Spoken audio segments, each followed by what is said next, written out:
क्योंकि आयत तो सबको आती है, इन्ना लिल्लाहि व इन्ना इलैहि राजिऊन, अल्लाह ही के लिए है और उसी की तरफ पलटने वाले हैं। ये जो कलिमात हैं ये अल्लाह ताला को इतने पसंद है, अल्लाह ताला को इतने सोने लगते हैं कि तिरमिज़ी शरीफ के अंदर हदीस मौजूद है।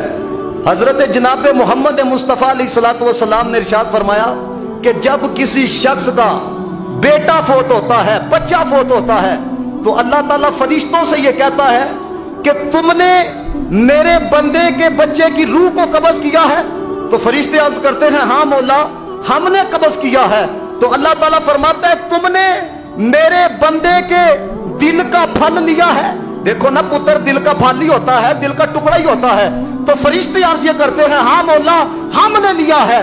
तो अल्लाह फरमाता है जब तुमने उसके जिगर का टुकड़ा उसे लिया, उसके बच्चे की रूह को कब्ज़ किया, उसकी कैफियत क्या थी, वो क्या बोल रहा था, वो क्या कह रहा था? तो फरिश्ते अर्ज करते हैं मौला वो वेला नहीं कर रहा था, मौला वो दुख सुख नहीं बांट रहा था, बल्कि वो क्या अर्ज कर रहा था, इन्ना लिल्लाहि व इन्ना इलैहि राजिऊन, अल्लाह ही के लिए है और उसी की तरफ पलटने वाले हैं। अल्लाह ही के लिए है और उसी की तरफ पलटने वाले हैं। जनाब मोहम्मद मुस्तफ़ा ने फरमाया बंदा जब ये कलिमात कहता है अल्लाह ताला उसको इतना पसंद फरमाता है कि फरिश्तों को उसके लिए जन्नत में घर बनाने का आर्डर अता फरमाता है। अल्लाह फरमाता है ऐदे आस्ते जन्नत दे अंदर मकान बनाओ। ए गल अगर कोई मौलवी आखता तो शक हो सकता सी, ये उस जुबान से बात निकली है कि जो वही कहते हैं जो वही होती है। फरमाया अल्लाह फरमाता है, फरमाया इसके लिए मकान तैयार करवाया जाए।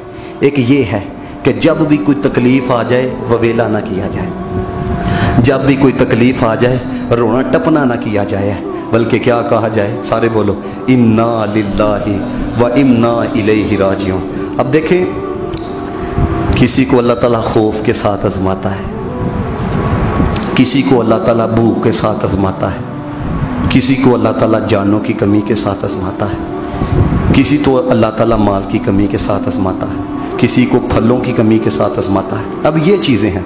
अब हदीस सुनना ज़रा, अगर बंदा सिर्फ इस वक्त थोड़ा सा सब्र कर जाए तो उसके लिए, उस ज़िंदगी के लिए जिथे अब्बे ने भी एक नेकी नहीं देनी, जिधर माँ ने भी एक नेकी नहीं देनी, जिधर भाई ने भी काम यौमा यफिर्रुल मर्उ मिन अखी व उम्मिही व अबी व साहिबतिही व बनी, सारे में छड़ जाना। अब्बे ने भी कहना नहीं आज अपनी अपनी, माँ ने भी कहना है नहीं आज अपनी अपनी, जिधर सब ने छोड़ जाना है। बंदा सिर्फ इन हालात के अंदर ये मुख्तसर जिंदगी में बस सब्र के दामन को पकड़ ले, कोई न ज़ेबा जुमला न शुक्री वाला जुमला न कहे। सुनो मदीने वाले का फरमान, ये जितनी ठंड पड़े सीने के अंदर उतनी मोहब्बत का इजहार करना है। देखो सब्र देता क्या है। नबी पाक अलैहिस्सलातु वस्सलाम ने फरमाया, अल्लाह फरमाता है कि जब मैं अपने बंदे को माल से आजमाता हूँ, जब मैं अपने बंदे को जान की कमी के साथ आजमाता हूँ या उसकी औलाद के साथ आजमाता हूँ, तो जब मेरा बंदा उस पर सब्र करता है, अल्लाह फरमाता है कल क़यामत वाले दिन मुझे शर्म आएगी कि मैं उसके अमलों को खोलूं। मतलब क्या है, अमल भी नहीं खोलांगा, बगैर हिसाब दे जन्नत अता फरमा देंगा।